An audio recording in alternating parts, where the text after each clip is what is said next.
Parcours de coach. Aujourd'hui, dans Parcours de coach, nous allons approfondir ce qu'est le leadership au féminin.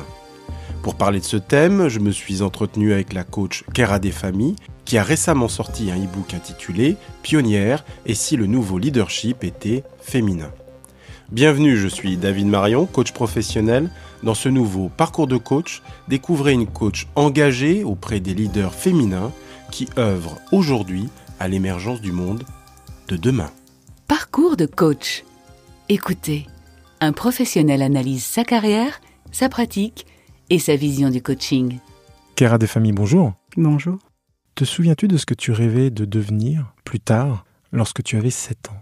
Je voulais devenir astronaute ou archéologue. Et en fait, ce dont je me souviens bien, c'est que je voulais surtout pas devenir maîtresse, puisque à cette époque, quand on était une fille, on devenait institutrice. Je voulais faire quelque chose de différent, de plus aventureux, de plus étonnant. Donc je répondais astronaute ou archéologue.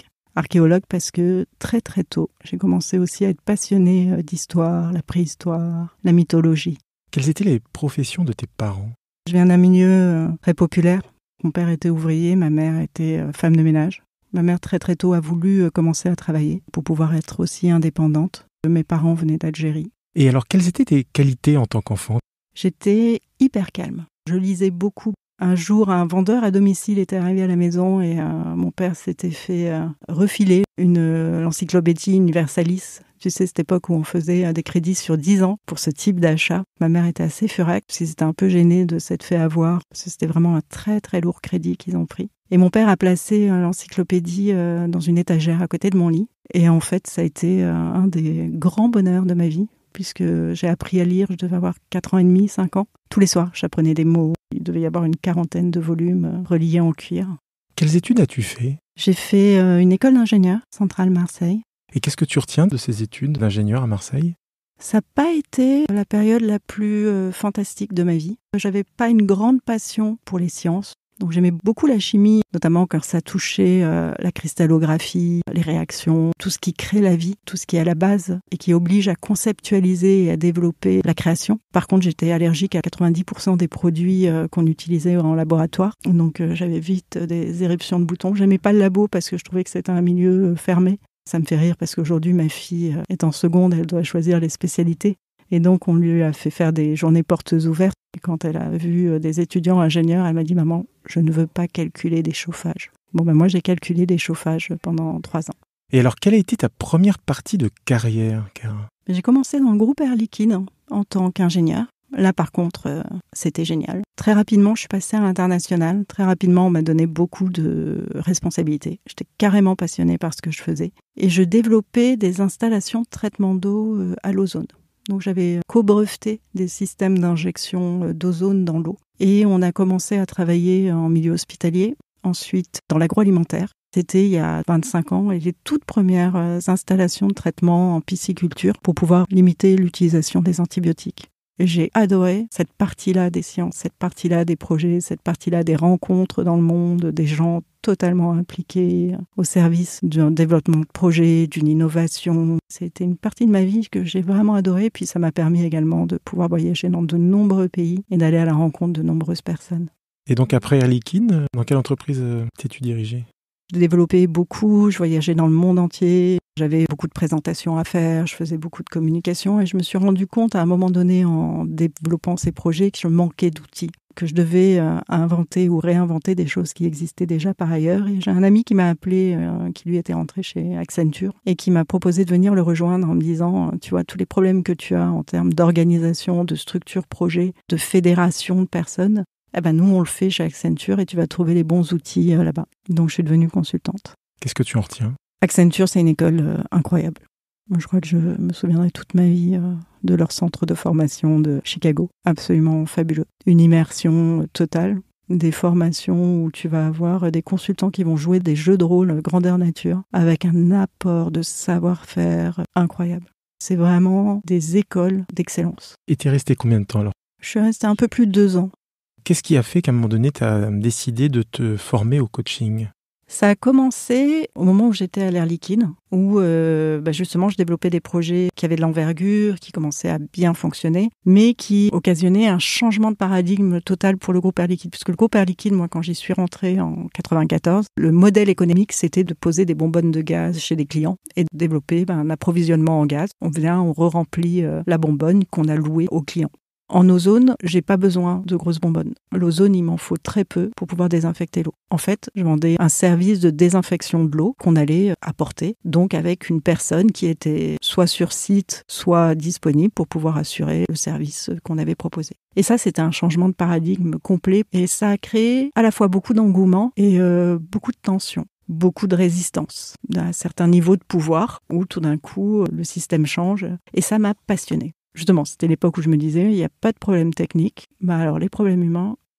Et c'est le moment où je suis entrée au CNAM, en sociologie des organisations.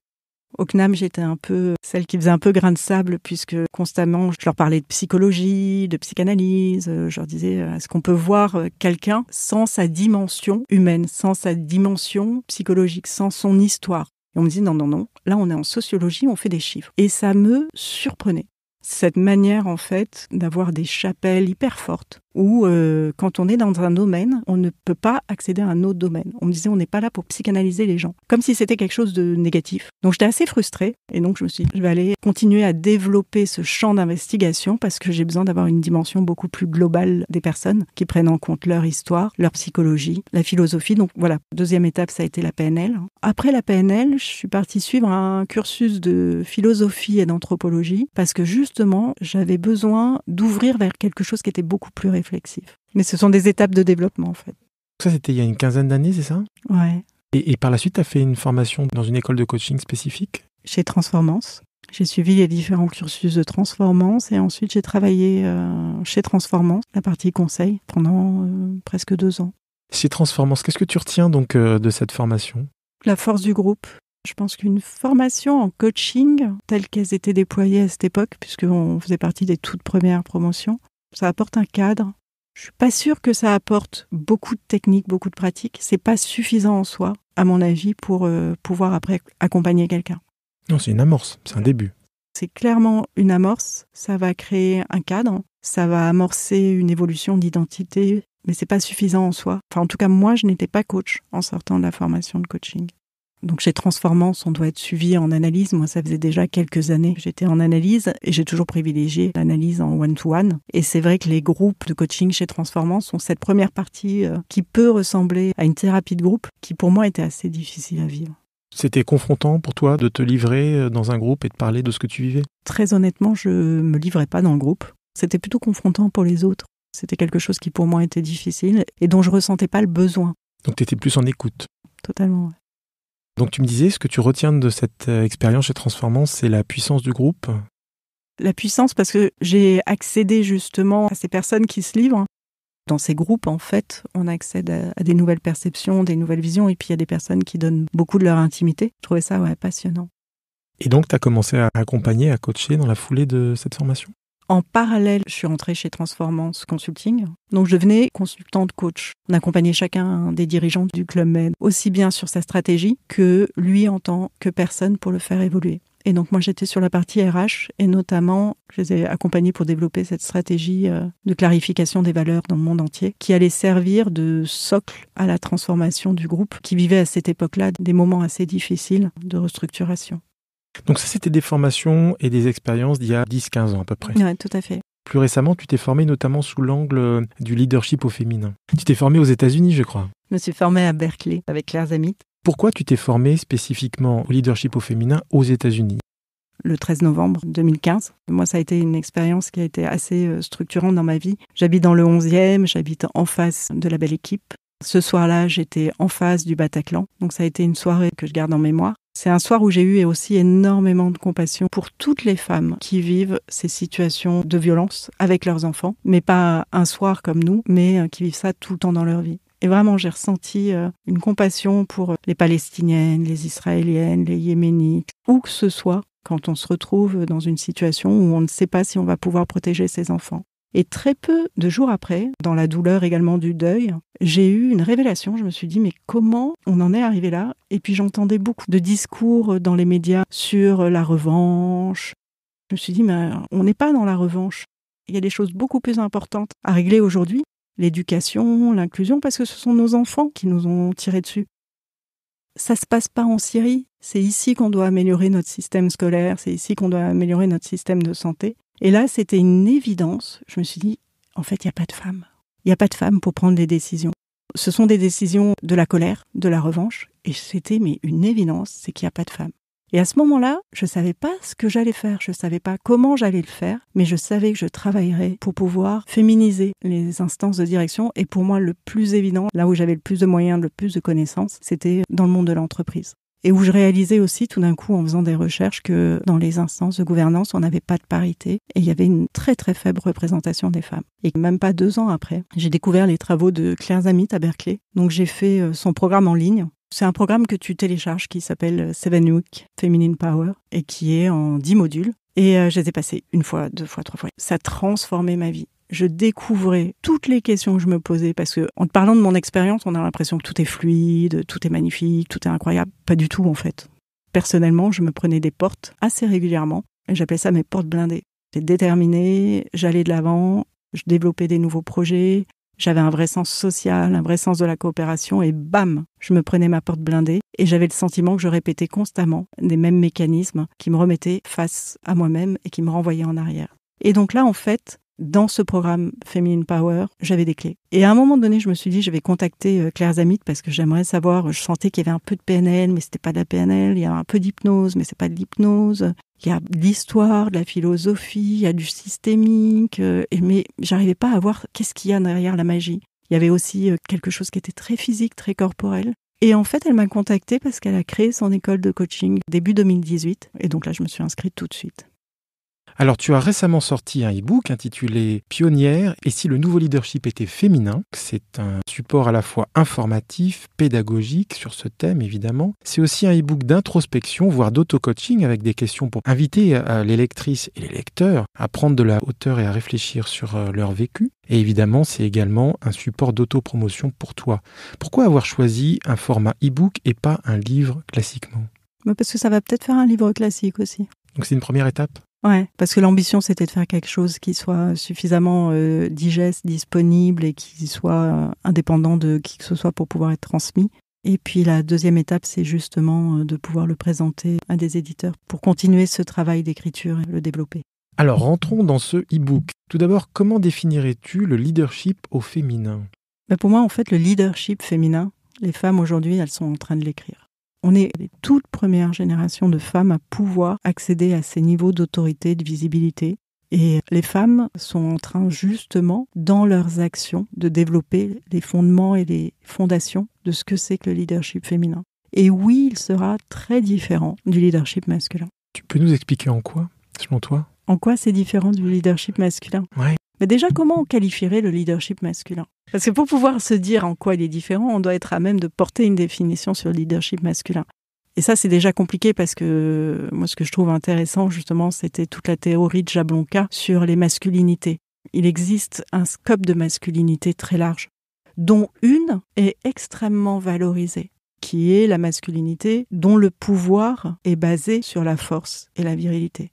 Alors, est-ce qu'on appelle un leader l'homme seul, unique, qui a du pouvoir, qui soumet les autres à son désir et qui utilise la force en termes d'emblème de la virilité ? Ou est-ce qu'on va définir le pouvoir sous d'autres formes de masculinité, mais qui sont moins valorisées aujourd'hui, comme l'intellectuel, comme l'homosexuel, comme l'étranger ? Donc ça, c'est Ivan Jablonka qui en parle dans ces différents types de masculinité. Donc c'est déjà difficile en fait d'apporter une définition au leadership masculin. Je pense que ça va être encore plus difficile de dire en quoi le leadership féminin est différent, puisque le leadership féminin, il est en train de s'écrire aujourd'hui par les femmes qui sont en même temps en train de suivre leur voie et de construire la route du leadership féminin. Si on souhaite en fait développer une forme d'authenticité, de sécurité, de confiance chez les femmes, on va devoir s'autoriser à être authentique, mais s'autoriser aussi à l'échec. La problématique des femmes et des leaders, c'est cette forte injonction de perfection. On n'est pas très gentil, en fait, avec les femmes et les femmes qui ont de l'autorité. Elles vont s'interdire beaucoup de choses parce qu'elles ne sont pas en sécurité dans l'espace public et qu'elles seront très peu soutenues par le reste du groupe. D'où l'importance aujourd'hui de s'autoriser à être imparfaite, de ne pas essayer de définir ce que c'est que le leadership féminin parce qu'on va avoir du mal à mettre des mots dessus. On est en train de le créer et on va pouvoir le mettre en œuvre parce qu'aujourd'hui, je pense que ça devient essentiel dans tous les cas que les femmes prennent leur place parce que ça va permettre en fait une transformation très forte de notre modèle social et de notre modèle économique. Tu introduis ton e-book par tes phrases. Quelque chose d'extraordinaire est en train de se passer en parlant de la place que les femmes sont en train de prendre. Peux-tu expliciter ? Aujourd'hui, ce qu'on observe aux États-Unis et dans beaucoup de pays du monde, c'est que les femmes et les leaders féminins, elles aspirent plus seulement à avoir un métier, un statut, une réussite sociale. Elles veulent du sens. Elles veulent plus seulement gagner de l'argent, elles veulent influencer leur écosystème. Aujourd'hui, je crois que les femmes et les leaders, sans se le dire entre elles, ont un message commun très très fort, très fédérateur. C'est que cette notion de sens, elle est devenue de plus en plus importante. En termes de coopération, en termes d'impact social, en termes d'impact écologique. Et on le voit d'ailleurs dans les gouvernances où il y a 30% de femmes, la performance va être meilleure, la rentabilité va être meilleure, mais le climat social également va être meilleur. L'impact social, le RSE, les indices vont être meilleurs. Les femmes vont vraiment apporter un nouvel élan qui va sortir du cadre fermé de la simple productivité, de la simple création de valeur pour soi, avec un impact social beaucoup plus grand. Je crois que de plus en plus, les entreprises aujourd'hui, dans leur évolution, vont devoir se poser également leurs questions de leur engagement au service du monde. Elles ne pourront plus voir leur développement en termes de gains, de rentabilité. On ne pourra plus le voir comme ça. Et je pense que dans quelques années, il va y avoir une vraie transformation de ces modèles. Selon différentes études, si les femmes étaient plus présentes dans les instances de direction des entreprises, les résultats de ces entreprises seraient meilleurs. Alors pourquoi y sont-elles si peu présentes, notamment en France ? Comment tu l'expliques ? Aujourd'hui, je pense qu'on a une vraie difficulté dans les entreprises. C'est que d'une part, les femmes se présentent moins aux postes à fort enjeu. Il y avait une étude qui montrait que pour qu'une femme se positionne sur un poste à fort enjeu, elle doit être sûre à 100% qu'elle a les compétences et les qualités qu'il faut. Un homme, ça va être 50%.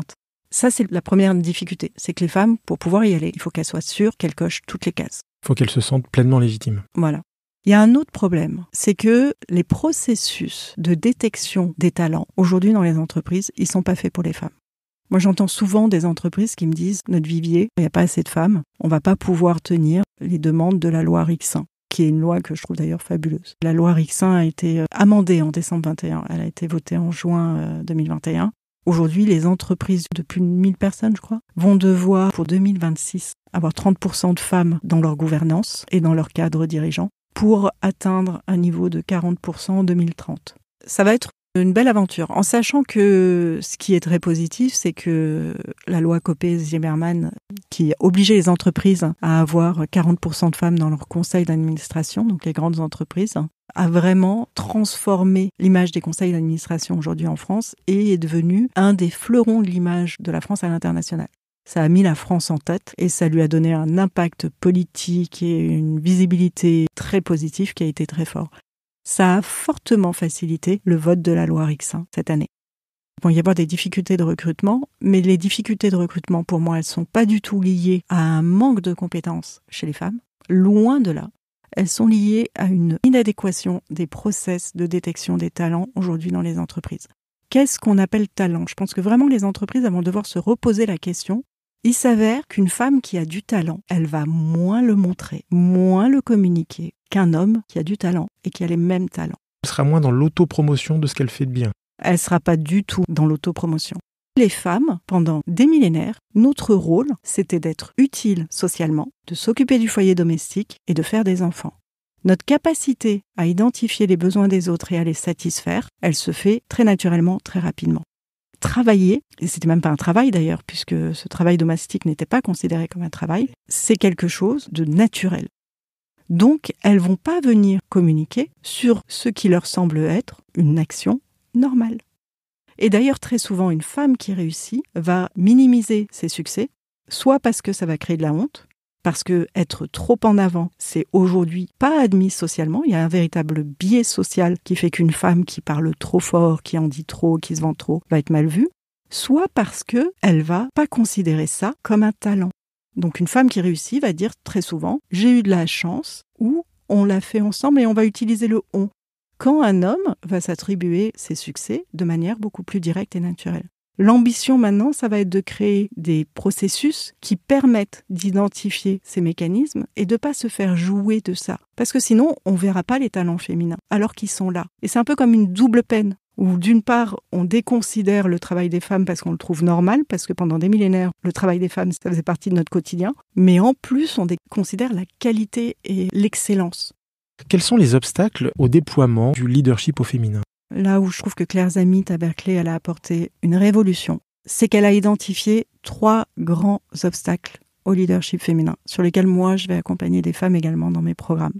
La honte, la peur du manque et l'isolement, qui aujourd'hui freinent l'émergence et la possibilité des femmes à déployer leur potentiel dans le monde. Alors, est-ce que tu peux développer chacun de ces 3 freins ? Donc, la honte, qu'est-ce qui se passe à ce niveau-là ?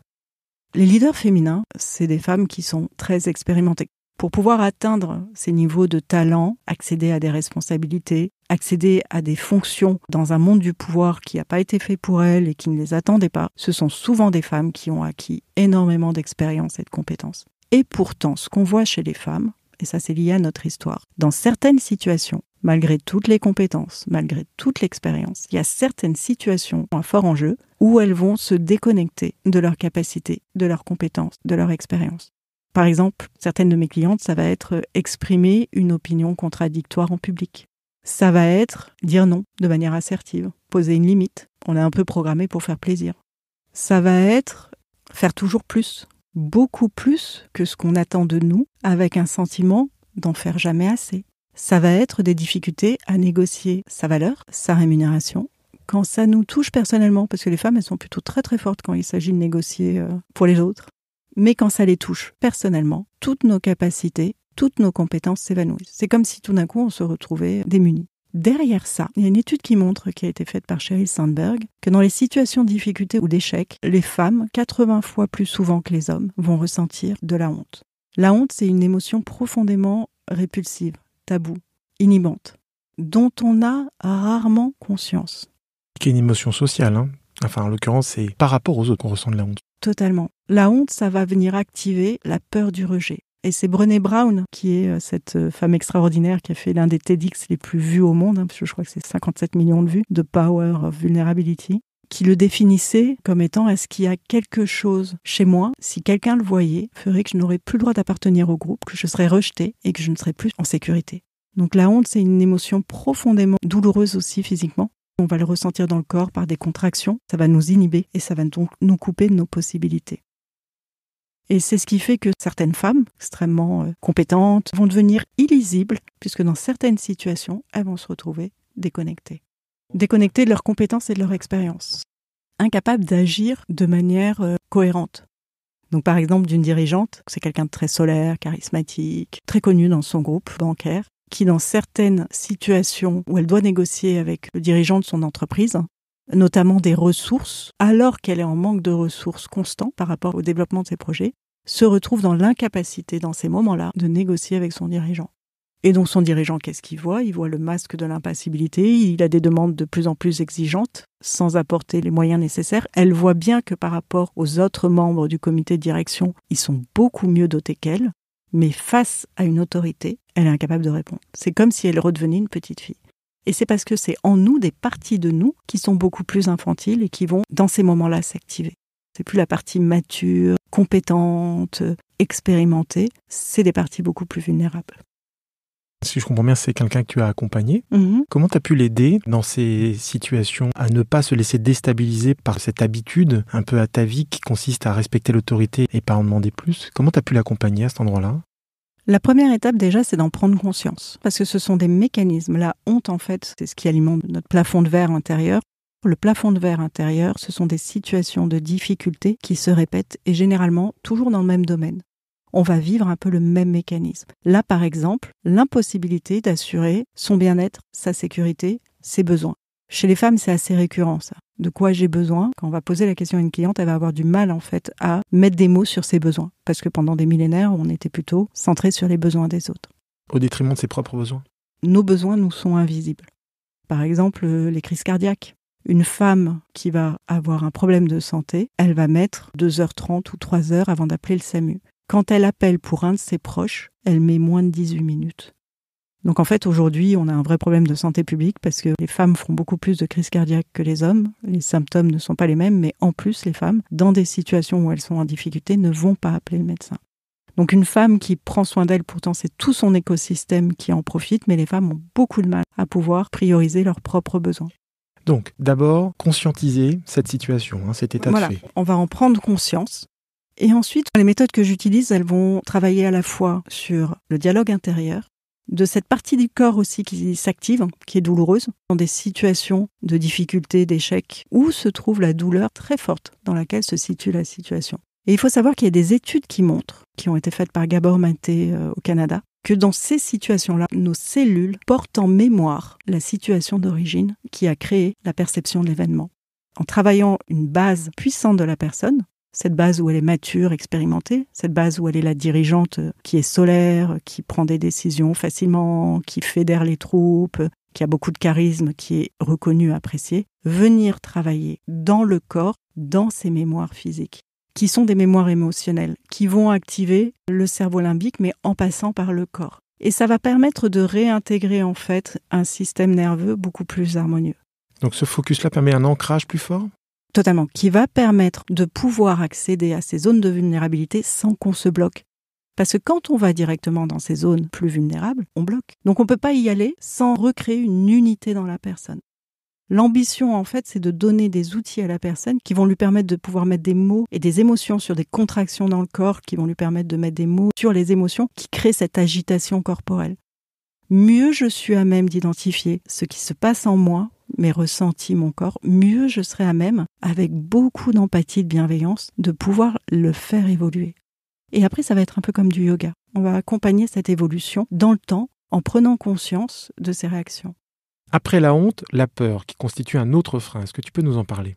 Ce qu'on constate aujourd'hui, c'est que nos sociétés se sont construites sur le paradigme du manque. On n'a jamais assez. Jamais assez de temps, jamais assez d'argent, jamais assez de confiance, jamais assez de ressources. On est dans un système aujourd'hui du pouvoir et un système monétaire également basé sur un système darwinien, basé sur la lutte des espèces les unes contre les autres. La seule manière qu'on a de pouvoir évoluer, c'est la compétition, c'est l'individualité. Or, ce système du manque qui structure aussi notre système presque marketing et médias crée de la compétition, du stress chronique et de la peur. Si les femmes sont aujourd'hui des pionnières, si elles sont amenées à se développer dans des territoires inconnus, puisque accéder au système de pouvoir, ne serait-ce que choisir sa vie et devenir le leader de sa vie, pour la majorité des femmes, c'est aujourd'hui être pionnière. On doit être amené à voyager dans des territoires d'incertitude. On va être amené à négocier avec la peur. On ne peut pas être créatif, on ne peut pas se déployer au niveau des aspirations qu'on sent en soi si on vit dans la peur. L'ambition, ça va être d'accompagner les leaders pour qu'elles puissent apprivoiser leur peur, pour qu'elles puissent apprivoiser leurs doutes. Parce que de fait, dans leur chemin de développement, elles vont naviguer dans ces territoires inconnus. La peur, c'est un peu comme conserver sa main sur une plaque chaude. C'est une bonne alarme pour pouvoir la retirer et identifier le danger, les risques. Mais vivre dans le manque, c'est comme conserver sa main tout le temps sur une plaque chauffante. Les hommes, ils ont leur modèle, ils ont leur carte. Les systèmes de pouvoir masculin, ça fait 150 000 ans, donc on en a des modèles masculins de confrérie, on en a des modèles masculins de pouvoir monétaire, on en a.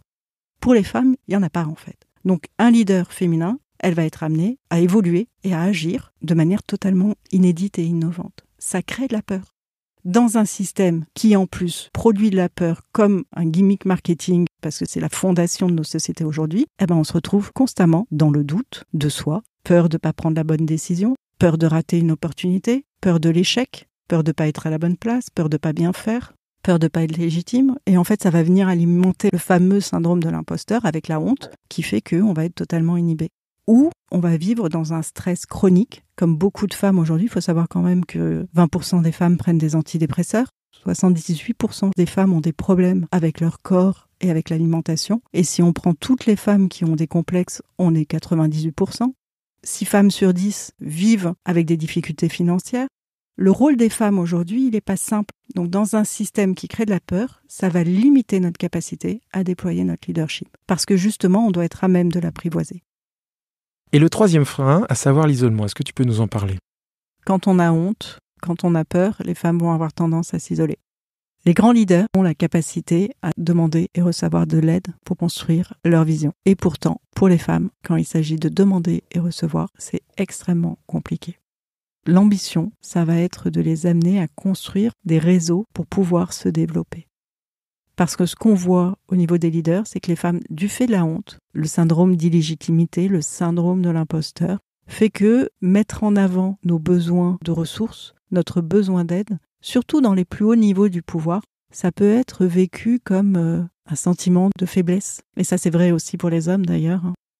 L'ambition, ça va être vraiment de leur permettre de pouvoir se déployer autour d'elles des réseaux de soutien et de croissance forts. Il y a très peu de lieux aujourd'hui pour les femmes où elles peuvent apparaître à la fois dans leur vulnérabilité, comme des pionnières qui apprennent, qui ont droit à l'échec, qui ont droit à l'imperfection, et dans leur brillance, comme des femmes extrêmement compétentes. L'ambition, aujourd'hui, c'est de leur permettre de créer ces lieux qui vont les soutenir dans leur chemin et dans leur évolution. Et pour ça, il faut qu'on apprenne à demander, à recevoir de l'aide et à construire des réseaux, que moi j'appelle dans l'e-book Power Partner, des réseaux de soutien forts qui vont nous accompagner dans notre développement. Et il y a une troisième raison à ça, c'est que ce qu'on voit aujourd'hui, c'est que les femmes de pouvoir, elles ont une popularité négative. Sheryl Sandberg a fait une étude où ils ont pris un profil de commercial dans la banque et ils ont travaillé ça avec les étudiants d'Harvard. D'un côté, il s'appelle Howard, c'est quelqu'un d'ambitieux, qui est déterminé et qui ne s'arrêtera jamais tant qu'il n'aura pas closé l'affaire. Quand il s'appelle Howard, il est vif, intelligent, sérieux et on a envie de le faire évoluer. Quand elle s'appelle Heidi, elle est carriériste, agressive, elle a les dents qui rayent le parquet et comble du paradoxe, elle se comporte comme un homme. Alors que quand c'est un homme, on aime bien, on aurait presque envie de l'inviter à déjeuner. Donc les femmes de pouvoir, elles vont avoir une popularité négative auprès des autres, ce qui va encore plus les isoler. Et pour les leaders aujourd'hui, les leaders féminins et celles qui évoluent au plus haut niveau, c'est un peu comme nager à contre-courant avec le vent dans la figure quand les hommes ils sont dans le courant.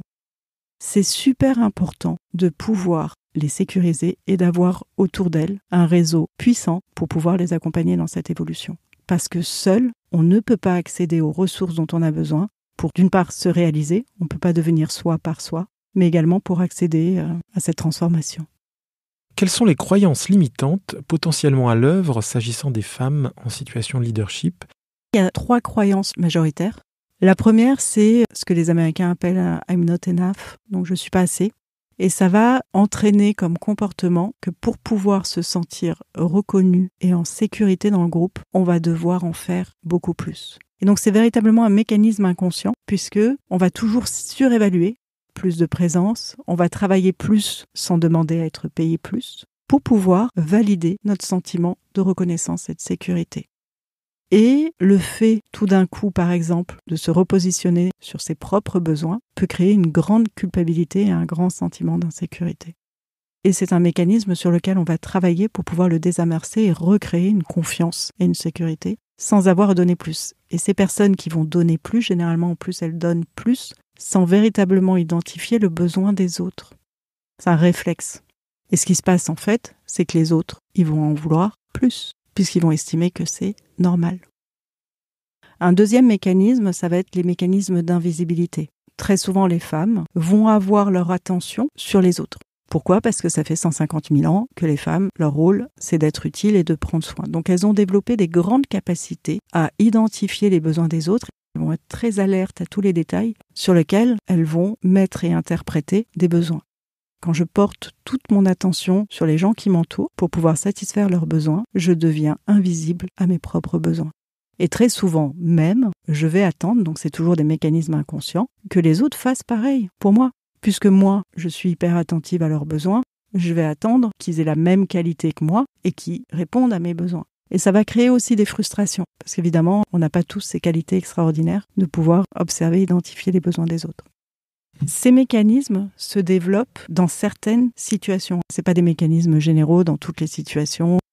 C'est dans des situations particulières de difficultés, d'échecs, dans des situations de croissance, que ça va se répéter et que ça va nous bloquer. Le problème, c'est quand ça se répète et que ça bloque notre développement. Et le troisième mécanisme, qui est aussi commun à beaucoup de femmes, c'est les mécanismes d'isolement. Donc les « je suis seule », et où on va assumer l'intégralité de la responsabilité d'une situation sans demander de l'aide. En pensant en fait que pour pouvoir être reconnue comme légitime et crédible, je dois savoir le faire seule. Ça va avoir également d'autres impacts. C'est que d'une part, les autres ne peuvent pas répondre à notre besoin puisque on va souvent donner l'image de quelqu'un de surautonome, limite égoïste, limite trop centré sur soi, alors que c'est pas ça qui est à l'origine du mécanisme.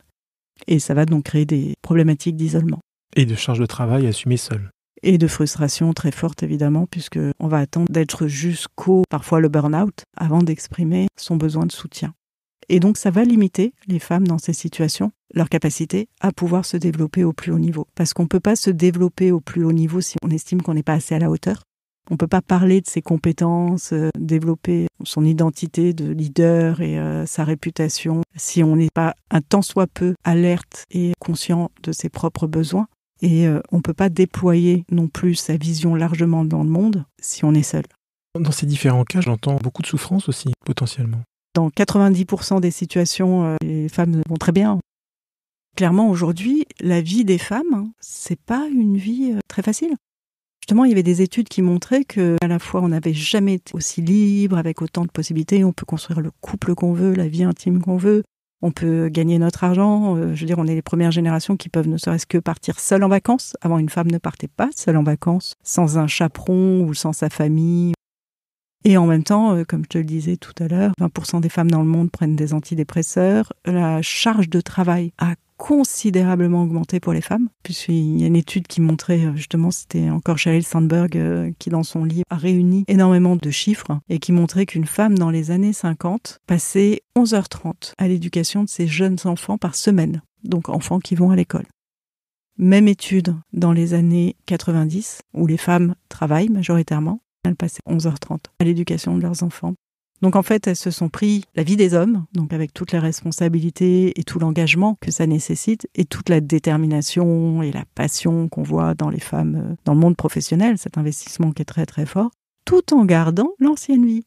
Donc ça crée des situations très clairement de stress, de tension, qui plus est doublées de situations où on va plus douter, plus avoir peur, parce qu'on a également cet impact historique. Et donc l'intérêt, c'est d'en prendre conscience. Et ça, ce que je trouve fabuleux, c'est qu'aujourd'hui, les femmes, elles sont prêtes, et beaucoup d'hommes aussi sont prêts à les accompagner dans cette évolution et cette transformation. Donc le monde est prêt. Peux-tu évoquer ce qui permet, selon toi, l'empuissancement des femmes ? C'est la connaissance de soi, pour pouvoir justement se développer, se déployer, comprendre ces mécanismes de force ou qui nous affaiblissent, pour pouvoir les faire évoluer. Et le groupe. Le groupe qui va nous permettre de pouvoir évoluer en sécurité au plus haut niveau de responsabilité, au plus haut niveau de liberté. Donc l'impact du groupe pour pouvoir s'émanciper de ces vieux mécanismes est véritablement à très grande valeur ajoutée. Alors tu évoques le concept d'antifragile du professeur Nassim Nicholas Taleb, issu de son livre Antifragile Things That Came from Disorder, sorti en 2019. Peux-tu nous partager en quoi ce concept est utile pour comprendre l'évolution de la place des femmes dans notre société ? L'origine du concept, en fait, c'était d'aller plus loin que la résilience. La résilience, c'est l'évolution, par exemple, d'un métal qui, suite à un choc thermique, par exemple, va reprendre sa forme d'origine. Et donc, ça part du principe, la résilience utilisée en termes d'évolution et de soins, notre capacité à pouvoir surmonter une situation difficile pour pouvoir retrouver un équilibre psychologique. Là où je trouve le concept antifragile très intéressant, et je sais que moi, ça a véritablement changé profondément ma manière d'évoluer et de faire dans le monde, et que ça a vraiment contribué à ma transformation, c'est qu'on va partir du principe qu'une situation de tension, par exemple thermique, sur le métal, quand elle va créer sa dilatation, le métal ne va pas revenir à sa forme originelle. Pour l'être humain, comment une situation de tension, une situation de difficulté devient pour moi l'expérience d'une situation de croissance, la possibilité d'une évolution, la possibilité d'un apprentissage. Toutes nos situations de difficulté deviennent des professeurs pour nous et nous permettent de croître, de grandir, d'évoluer. Je ne vois plus une situation de difficulté en mode victime, parce que le mode victime, c'est aussi un des modes dans lequel plus facilement, en tant que femme, on peut se mettre, Parce que justement, avant, on n'avait pas les moyens d'assurer notre sécurité, pas les moyens d'assurer notre évolution, parce qu'on n'avait pas de droits. Donc le mode victime, c'est un mode qui est plus simple, qui est profondément inscrit dans notre histoire. Le mode antifragile, c'est utiliser ces difficultés comme des facteurs d'apprentissage et de croissance. Et tout d'un coup, on les voit plus de la même manière. Et alors à la fin de ton e-book, tu parles des différentes formules d'accompagnement que tu proposes aux femmes pour les conduire au développement et à l'épanouissement de leur leadership. Est-ce que tu peux nous en parler ? J'ai développé un programme qui s'appelle Feminine Leader à partir du programme Feminine Power et également de toute l'expérience que j'ai acquise en termes d'exercices somatiques et posturaux pour pouvoir justement proposer aux femmes sur des cursus qui vont varier de 6 mois à 9 mois, tout un accompagnement qui va se faire par étapes. C'est un peu comme un voyage au démarrage à travers soi, meilleure connaissance de soi, sur lequel on va aborder ces 3 grands freins, la honte, la peur, le manque et l'isolement, et ensuite travailler sur les mécanismes et les plafonds de verre sociétaux pour pouvoir déployer ses capacités d'influence dans le monde une fois qu'on a désamorcé son plafond de verre intérieur. Donc ça va être une série de 10 sessions qu'on va vivre soit en groupe. Le groupe, c'est très important parce que c'est une manière aussi sur laquelle on va pouvoir développer du réseau, apprendre des autres. En voyant chez les autres les mêmes mécanismes que nous, c'est un puissant désamorçant de la honte également, parce qu'on a souvent l'impression que ces problématiques, on les vit seuls. Et on va pouvoir également travailler sur les phénomènes de compétition entre les femmes, qui sont également issus de notre histoire, et sur des méthodes pour les désamorcer, pour pouvoir créer des groupes solides de croissance et d'apprentissage, et solidaires et apprenants, donc où on va développer également de la confiance. Donc il y a également des accompagnements individuels, donc ça va être 10 sessions également sur mesure pour pouvoir s'adapter aux problématiques que le leader vivra dans son parcours. Tu as utilisé à plusieurs reprises la notion de plafond de verre, est-ce que tu pourrais l'expliciter ? Ce que j'appelle plafond de verre, en fait, on va en retrouver 2. Un plafond de verre intérieur qui est la propre limite que je me mets à mon évolution, à ma croissance et à mes possibilités, qui est une autolimite inconsciente qu'on va identifier par ces situations de difficulté ou d'échec qui se répètent. Très souvent, quand on pose la question, évidemment, on ne le fait pas à la première session, à une femme, après avoir fait un travail de préparation, on va travailler dans une situation justement de difficulté ou d'échec qui se répète. Et c'est là qu'on va accéder à ce premier plafond de verre. Les autres plafonds de verre ensuite qu'on découvrira au fur et à mesure du programme, ça va être des plafonds de verre sociétal. C'est quoi un plafond de verre sociétal et qui fait que ça va bloquer également l'émergence des femmes au plus haut niveau? C'est des règles implicites qui vont conditionner ce qui est autorisé ou pas pour une femme. Quels sont les comportements admis ou non admis qui vont faire qu'elle va pouvoir prendre position au sein de l'organisation? Et on va aller mettre des mots dessus pour identifier comment s'est construit la personne par rapport à ce cadre sociétal. Pourquoi c'est important? Parce qu'en plus, en tant que femme, notre besoin de reconnaissance, il est extérieur. Et ça, c'est très souvent quelque chose sur lequel on va travailler. Je vais donner un exemple de règle implicite. On a le sentiment que les femmes sont beaucoup plus bavardes que les hommes. D'ailleurs, à l'école, on donne moins la parole aux filles parce qu'on a le sentiment qu'elles parlent plus. Or, quand on fait des études, on réalise que le temps de parole, il est à peu près similaire dans tous les domaines. Il est de 70% pour les hommes et 30% pour les femmes. Alors que dans l'image populaire, les femmes, on a le sentiment qu'elles parlent plus. Oui, je me souviens dans ton e-book, il y avait la statistique par rapport à une étude faite par l'INA sur la base de dizaines de milliers d'heures d'archives où il y avait eu effectivement cette évaluation de la place laissée aux femmes par rapport aux hommes dans le paysage audiovisuel français et qu'en fait on était effectivement à 70-30, donc c'est impressionnant. Sur des dizaines de milliers d'heures de programmes et sur des décennies. 700 000 heures. Donc là, on peut dire qu'on a un chiffre suffisamment exploitable. Et en fait, on réalise qu'à l'école, c'est pareil. Ou même sur l'argent. Une femme qui va demander une augmentation, pareil, ça va avoir un impact négatif. Donc déjà, les femmes, elles demandent moins, et ça c'est le mécanisme « je suis pas assez », pour en faire plus, mais en plus, quand elles vont demander, ça va être considéré négativement. Alors qu'on va facilement, beaucoup plus apprécier qu'un homme soit un peu pushy pour demander une augmentation. Pour une femme, être pushy, c'est jamais valorisant. Et ça, c'est des biais sociétaux sur lesquels les entreprises vont devoir travailler pour laisser de la place aux femmes.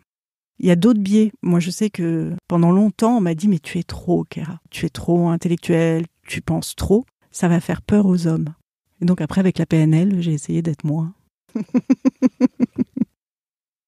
Et à présent, écoutons un texte que tu as choisi pour faire un intermède à notre entretien. Nous n'avons aucune raison de nous méfier du monde, car il ne nous est pas contraire. S'il est des frayeurs, ce sont les nôtres.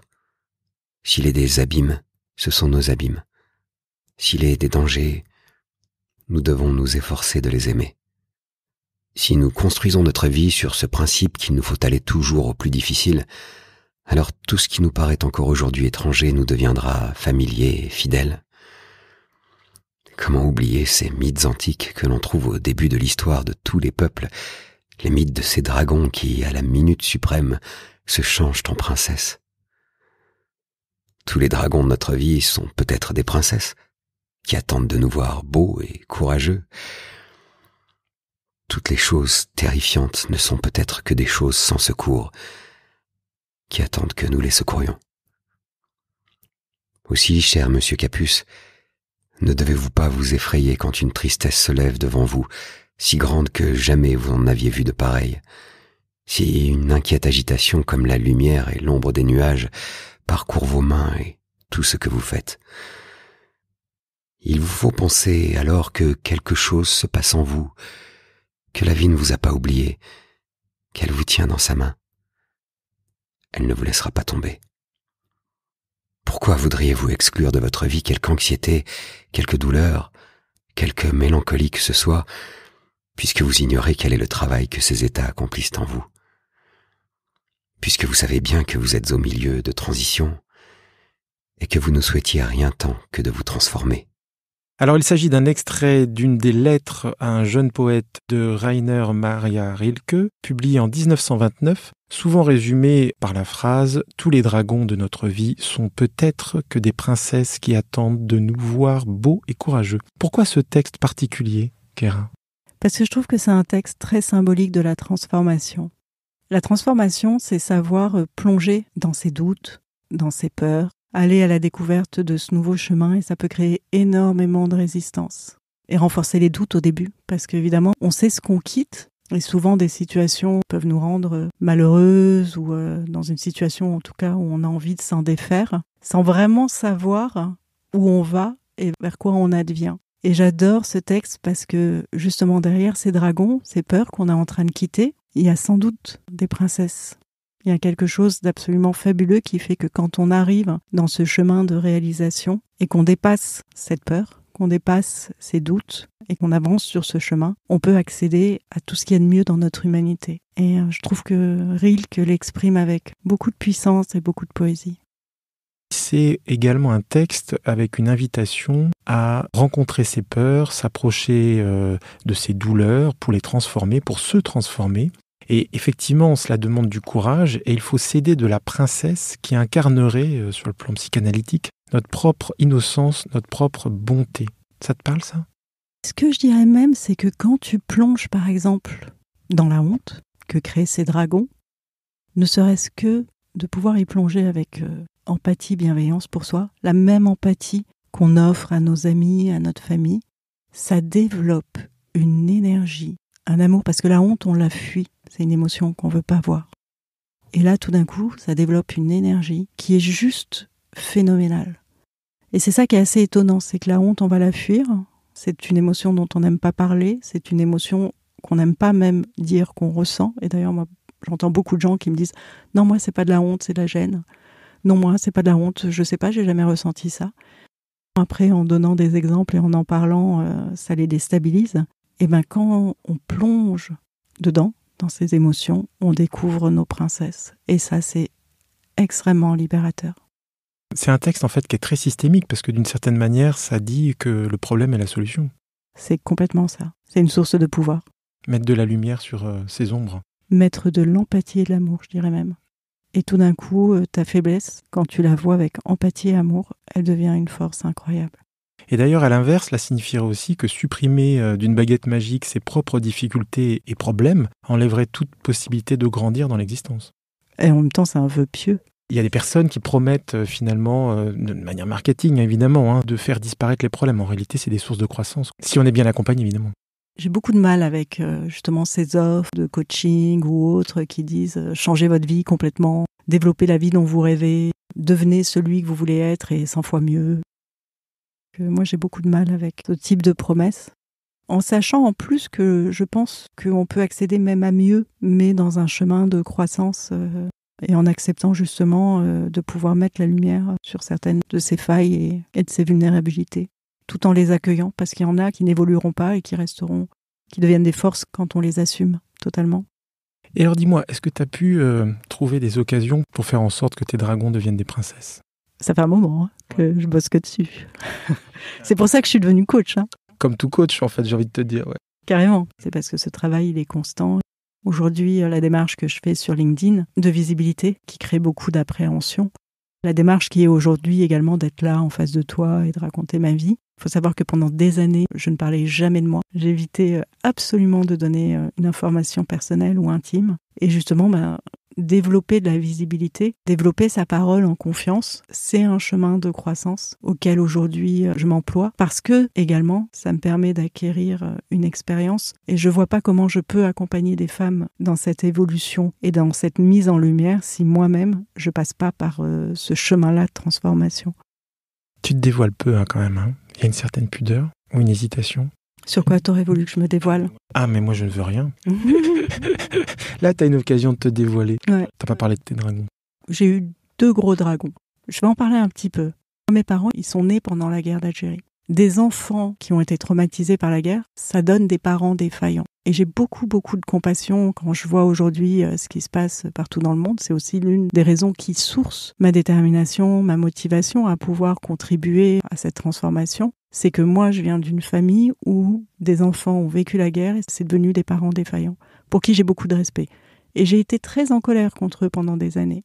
Jusqu'au moment où, en fait, j'ai réalisé quel impact l'histoire pouvait avoir sur la psyché de jeunes enfants et quelle responsabilité ou pas on pouvait donner aux autres. Ça a été un vrai moteur dans ma vie, c'est que tout d'un coup, et très jeune, j'ai pris conscience de ma propre responsabilité à pouvoir transformer ma vie. J'ai pris conscience de ma propre responsabilité à ne pas être l'otage de mon héritage, à ne pas être l'otage de mon histoire. Et le savoir et la connaissance étaient pour moi les clés de pouvoir accéder à mon émancipation. Et aujourd'hui, en fait, en travaillant sur moi, en travaillant sur cette histoire, je dépasse certains mécanismes qui viennent aussi de mon histoire personnelle. Par exemple, je suis pas assez. J'ai eu l'habitude pendant des années de sous-facturer, de mettre la barre tellement haut en termes d'excellence pour apporter le meilleur service, jusqu'au moment où en fait je me mettais en difficulté parce que je créais des systèmes qui n'étaient pas équilibrés en fait en termes de donner-recevoir. C'est un mécanisme sur lequel il a fallu vraiment que je travaille pour pouvoir identifier quelles sont les peurs qui étaient à l'origine et quels sont les comportements que ça entraînait et quel impact ça avait. Et en fait, à chaque fois qu'on va changer ce type de croyance, ça va ébranler notre sécurité. Et c'est là où je trouve ça intéressant, c'est parce que donc c'est quand même plus sympa de le faire bien accompagné. Moi, j'ai aujourd'hui un accompagnement à la fois individuel, mais aussi en groupe, puisque je continue à me former à Berkeley et aujourd'hui à Stanford, donc dans un système de groupe de pairs très solide, qui va me permettre de pouvoir aller confronter tous ces comportements et toute cette histoire et de m'en libérer. Là, tu trouves que j'ai plus parlé de moi, là ? Oui, mais en fait, je pense aussi que c'est intéressant que tu le fasses parce que ça te donne plus de clarté sur pourquoi tu veux accompagner les femmes sur le dépassement de leurs propres difficultés. T'as traversé aussi tes dragons. Ouais. T'as rencontré tes princesses. Ouais. En tout cas, merci pour ce partage. Ça donne de la clarté et c'est important. Et moi, je fais l'hypothèse, ça c'est mon dada, c'est qu'à travers la singularité d'un parcours, on touche à l'universel. Ouais, je suis complètement d'accord. Les partages que chaque invité fait dans ses podcasts, ça amène quand même de la clarté sur qu'est-ce qui fait qu'à un moment donné, nous sommes devenus coachs. Ouais. Et ça, c'est important. En fait, c'est pas n'importe quel métier, en fait. Et c'est vrai que moi, je viens d'un univers à la fois extrêmement développant. Mes parents étaient illettrés, mais mon père nous poussait à l'école de manière très très forte. Il nous poussait à l'école et il nous poussait au sport. J'ai commencé à faire de la gym très très tôt. J'ai fait de la gym en haut niveau, de la gymnastique. J'ai fait des championnats de France par équipe. Et l'école, c'était un truc non négociable. Et puis mon père se débrouillait pour nous donner tous les moyens de nous permettre d'accéder à la connaissance. Et en même temps, je suis née dans un univers ultra violent. Parce que quand tu as des enfants qui sont nés dans un système de peur, de pénurie, de guerre, d'ultra-violence, ça fait des adultes qui sont constamment en réaction. Donc qui vont être en réaction face à leurs enfants également. Et pendant longtemps, j'ai eu des femmes ou des hommes, alors d'univers beaucoup plus favorables financièrement et culturellement, mais avec également des situations de violence ou autres dans lesquelles, après, ils ont construit leur leadership qui pouvait donner et avoir un impact sur leurs équipes et dans lequel on allait retravailler pour recréer des fondations, une sécurité intérieure et transformer les croyances qu'on peut avoir sur les autres. Parce que quand on a vécu dans ces univers-là, on va avoir certaines croyances inconscientes qui vont conditionner notre rapport aux autres et notamment notre capacité à être en confiance, à créer du lien. Nous arrivons à l'interview rétrospective de ta carrière et je vais te poser des questions que tu connais normalement si tu as écouté des épisodes précédents. Quel est l'accompagnement dont tu es la plus fière ? Le travail que je fais aujourd'hui. Quand je vois l'impact que ça va avoir de pouvoir apporter des socles solides d'authenticité, de confiance, de sécurité à ces femmes exceptionnelles et leur permettre de déployer encore plus largement leur autorité, leur talent à tous les niveaux. Je trouve ça juste fabuleux. Je suis extrêmement touchée de les voir vraiment se libérer de leur dragon, découvrir leur princesse. Et moi, ça me touche à chaque fois énormément parce que j'ai beaucoup d'admiration pour les femmes dans ces univers. Quel est le thème le plus surprenant sur lequel tu as accompagné un ou une cliente ?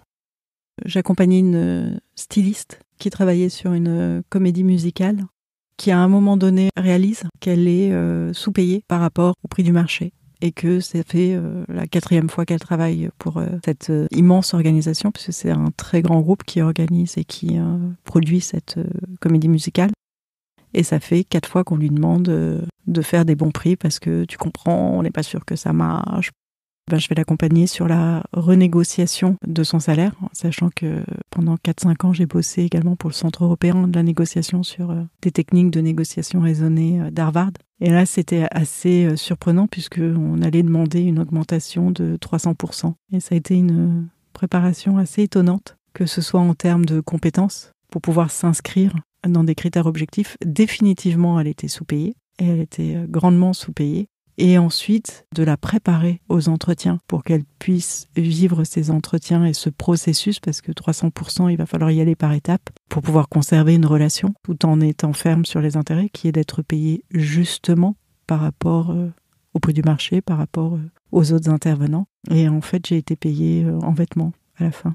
Mais est-ce qu'elle a obtenu ça ? Mais carrément. Ouais. Elle t'a remercié également en t'offrant des costumes, c'est ça ? En me faisant sur mesure ma propre tenue. Donc c'était assez cool. Un joli clin d'œil, oui. Ouais. Qu'est-ce que tu aimerais que tes clients disent de toi ? Que j'ai ouvert des nouvelles possibilités pour eux. Que je leur ai donné les moyens de déployer leurs ailes et de voler au plus haut. C'est poétique. J'aime bien. Alors, Kéra, quelle serait ta première décision si tu devenais présidente d'une organisation représentative de coachs ? C'est vraiment quelque chose qui est très loin de moi. C'est pour ça d'ailleurs que j'ai quitté le monde des ingénieurs, le monde du conseil. C'était justement pour avoir un cadre très large d'apprentissage. J'ai fait de l'anthropologie, de la philosophie, de la psychanalyse. Ça serait une question qui pour moi aurait presque pas de sens parce que c'est vraiment pas un domaine dans lequel j'aspire à évoluer. Donc tu passes ton tour. Carrément. Quel regret t'inciterait à refaire différemment ton propre parcours ? C'est quelque chose en fait que j'apprécie bien, moi, tous mes échecs, tous mes ratés. Et toutes tes réussites. Et toutes mes réussites, puisqu'en fait, mes plus grands échecs ont été mes plus grandes réussites après. Je serais jamais allée à Berkeley, par exemple, si je m'étais pas pris une grosse porte dans la figure. Ça a totalement changé ma vie et ça a réouvert un tremplin de possibilités auxquelles j'aurais pas eu accès si j'avais pas eu la douleur de l'échec. Quelque part chez moi, les échecs, à chaque fois, je plie, mais je ne casse pas. Du coup, tu referais exactement la même chose, c'est ça ? Ouais. Je préfère vivre ma nostalgie et ma mélancolie en me disant que je dois tout accepter dans ma vie. J'ai cet optimisme joyeux de me dire qu'il n'y a que du mieux après. Qu'est-ce que tu aimerais que les auditeurs retiennent de notre entretien ? Si c'est des hommes qu'ils aient appris plein de choses, qui va leur permettre de soutenir les femmes dans leur évolution, parce que c'est beaucoup mieux de le faire ensemble. Et si c'est des femmes, que ça leur ait donné accès à des outils qui leur permettent justement de déployer leurs ailes au plus haut niveau et de se faire confiance pour passer à l'action. Parce qu'on va tomber, recommencer, se lever et que ça va être la méthode pour changer le monde. C'est d'y aller ensemble, les yeux grands ouverts, avec courage. Quels sont tes prochains projets ?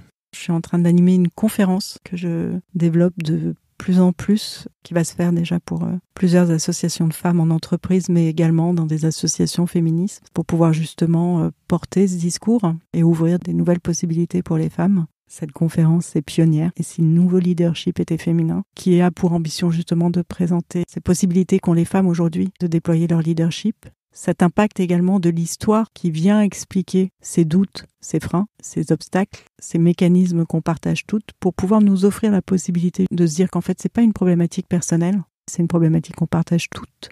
Je justement dans l'ambition d'avoir des outils et des clés pour pouvoir s'en émanciper. Parce que je crois qu'aujourd'hui, beaucoup de femmes se sentent prêtes à influencer et agir au service de l'évolution du monde, mais ne savent pas comment faire. Et l'ambition, c'est de leur donner des outils et une nouvelle manière de voir ce leadership, beaucoup plus en accord avec leurs valeurs.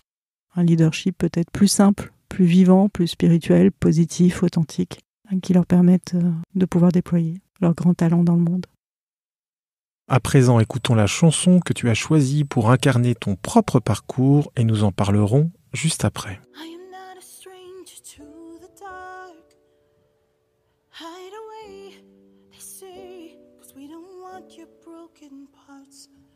I learned to be ashamed of all my scars. Run away, they say, no one will love you as you are. But I won't let them break me down to dust. I know that there's a place for us, for we are glorious. When the sharpest words wanna cut me down, I'm gonna send the blood, gonna drown them out. I am brave, I am bruised, I am who I'm meant to be. This is me. Alors il s'agit de la chanson This Is Me, issue du film The Greatest Showman, sorti en 2017. Pourquoi ce choix, Cara ? J'aime bien ces musiques qui donnent de l'inspiration, de l'énergie. Et puis parce que c'est aussi une chanson qui traite de la honte. Dans le film, c'est la femme barbue qui chante.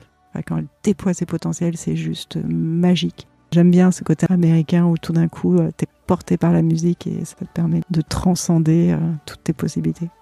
Les paroles de la chanson parlent des personnes qui sont considérées comme marginaux par la société et qui ont appris à montrer et à assumer fièrement leurs différences en public. Est-ce que tu as pu te considérer, Cara, comme différente au cours de ta vie ?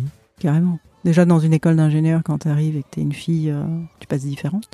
Quand tu es une fille issue de la diversité plutôt féminine, tu passes comme différente. Dans l'entreprise, j'étais dans un univers extrêmement conforme.